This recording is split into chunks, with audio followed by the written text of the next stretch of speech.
Hi, I'm Dr. Boyce Watkins from Your Black World, and I'm here with Nomalanga and Moses from HealthyBlackWoman.com. How are you doing today, Noma? I'm doing great, boys. How are you? I'm doing really well. And in this segment of Dr. Boyce and Nomalanga, we were going to talk about this viral video. For some reason, this video got like 3.7 million views or something on Wow. Facebook. Yeah, and basically, I couldn't understand the premise of it, but it was, it basically asked the question, are black women more submissive to white men than they are to black men? So what it did was it showed all these examples of black women, being touchy-feely, huggy, sweet, loving to their white boyfriends. Just one little anecdote after another.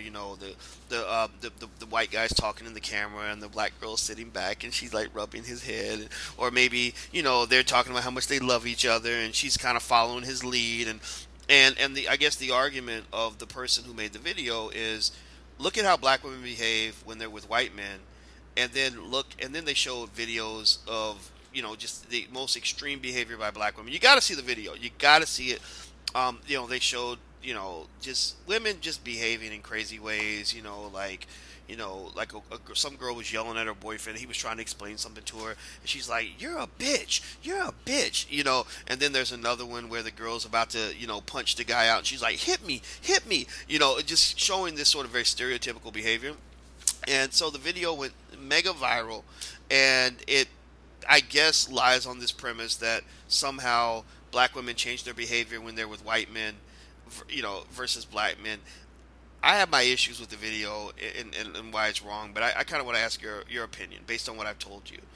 I mean, have you seen any evidence that black women behave differently with white guys than they do with black men? And be I honest. think it I think it depends on the woman. And I have seen black women who behave a certain way when they're around white people in general and a certain way when they're around black people. And it's drastically different. Um, the thing about relationships between black people, in my experience living in the United States, is that it's very complex and it has very many layers. My observation has been that there is a perception about black women that's sometimes distorted or goes too far towards the stereotype. And the same thing applies to, and by stereotype, I mean negative. And the same thing applies to black men, is the sometimes the image of a black man is distorted and it always leans towards a negative stereotype. So sometimes we do carry those things. So assuming I was a young black woman, single, looking to date or whatever, and I met a black man, I'm carrying some baggage in terms of my perception of a black man, and how I treat him has a lot to do with the baggage that I'm carrying about who I believe he is.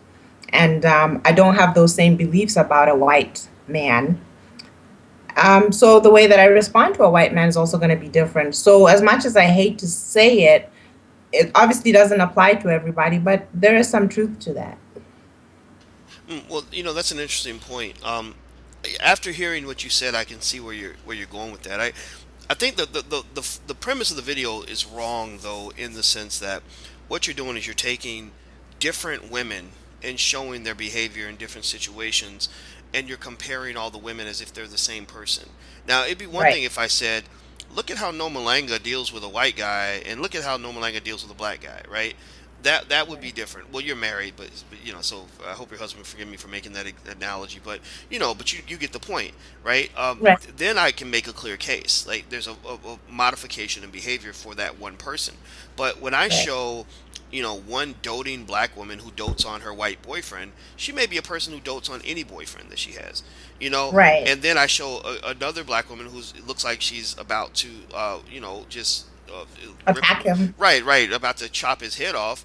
Well, she may be like that with every guy that she dates. Not, so if she were the white guy, she'd do the same thing, right? So I think Right. it's kind of strange when you compare the most extreme cases of each, and you're talking about different people. So that right there says, a lot of the premise of the video. I don't know how healthy that is. I don't know how accurate that is.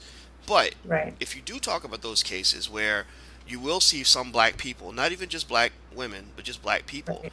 who respond differently to whites versus blacks, um, there might be a little truth to that. And the question is, what do we make of that? Here's what I think. Um, People are different in relationships based on their home environment, how they were raised, right? If they had two parents that were in the house and everything was financially secure and the parents' marriage was pretty secure, they're more likely to be they're usually better mates than someone who dealt with lots of craziness and volatility, right? Because Right. because people who grew up in a secure environment, they don't go into relationships on edge, looking for something to go wrong, worried about when the other shoe's going to drop, wondering if somebody's cheating on them, wondering when it's going to end. They just sort of go into the relationship assuming it's going to last forever, right? Their guard is down. And a person whose guard is Right. down is going to be more open, loving, and trusting than a person whose guard is always up, where they're gonna everything's tick for tat. I'll only be nice to you if you're nice to me. The minute you make a mistake, I'm gonna go because I'm so afraid of being hurt because I've been hurt so many times in my life, and it scares the hell out of me, right? So Right.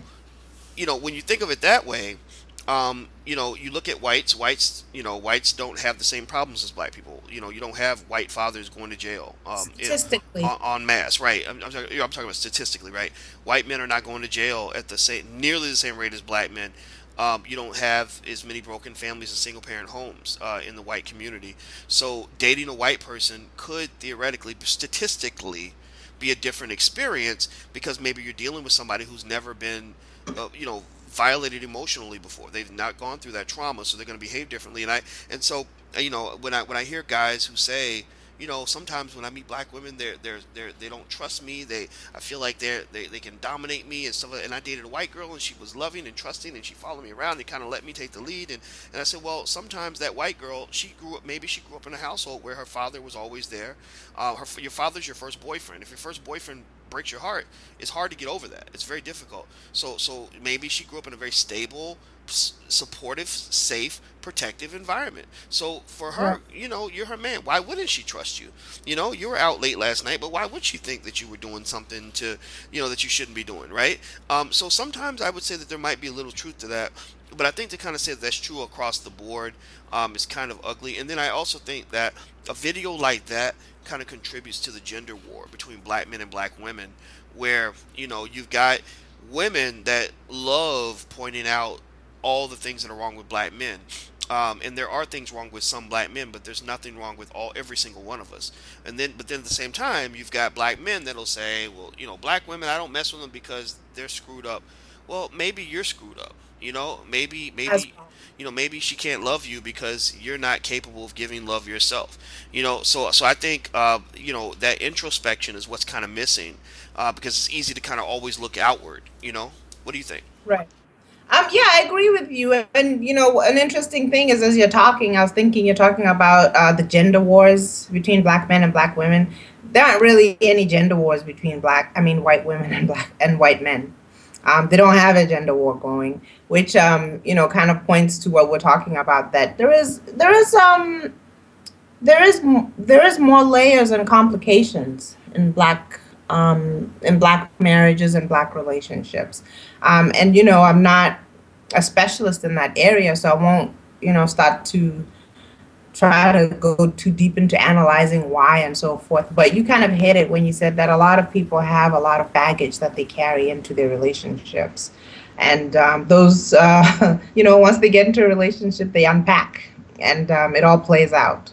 Um, so I don't think we should necessarily generalize and say black or white or whatever, but I've said this now. I said, knowing what I know now, I think that one of the most important things that you need to do when you meet a person and you consider spending the rest of your life with them is look at their family background, look where they came from, look how they grew up, look at their belief system, what they believe about marriage, what they believe about family, relationships, how they relate to each other, because that's going to give you a lot of information about what's ahead. And sadly, when people get into relationships, we're all caught up in the love feeling or whatever we're calling love, that those things seem to pale in comparison to this intoxicating feeling. But when people make rational decisions and actually look at people and where they come from and what they believe and what the people they grew up with believe, you can make some really good decisions and you can save yourself a lot of heartache and a lot of trouble. Mm. And one point I'll add to that is as I was giving advice to one of my girls today, I said, also look at their past relationships. Listen to them, let them talk. See, a lot of people get mad if you talk about your ex boyfriend or ex girlfriend, right? They're like, I don't want to hear about his ex or whatever. And I told her, I said, no, you want to hear about that because Right. we're shaped by our experiences. So number one, he's gonna like you more because you're listening to him. Because a lot of people just they might ramble on and want to talk about themselves, and they feel like if they feel like you understand them, then they like you more. But then number two, you're learning, you're gathering information, you're learning. If put it this way, if his last three girlfriends are all gold digging bitches to him, then guess what? Horrible. Guess what? Yes. He's writing the story before the story begins. He's writing the end before the narrative even takes place. So Right. understand that's what you're going to be to him one day if things don't work out. Because that might be how he thinks. The other thing is, if all their relationships have been really really short, that might say something about how they approach relationships. It's not a clear defining factor, but I will say, I know a young lady asked me for advice about a guy, and she said, well, his last relationship was 5 years, and I said, well, that might mean he's a long-term relationship kind of guy. That might be his thing. Again, that doesn't guarantee anything, but it Right. indicates something, right? Right. So I agree with you. I think that a person's track record, their experience matters, their experience matters, how they were raised matters. And it doesn't mean that people who weren't raised in healthy environments can't have healthy relationships, but it does mean that they may have experienced some trauma, and some damage. And if they haven't really healed from that damage, then you either have to make sure they've been healed, or you have to be willing to go through the trouble of helping them heal, which can be a lot of work for you too, because it's very difficult for two damaged, ill people. Because the trauma creates mental illness, which kind of makes you a little sick, and it's hard for two sick people to come together and form something healthy.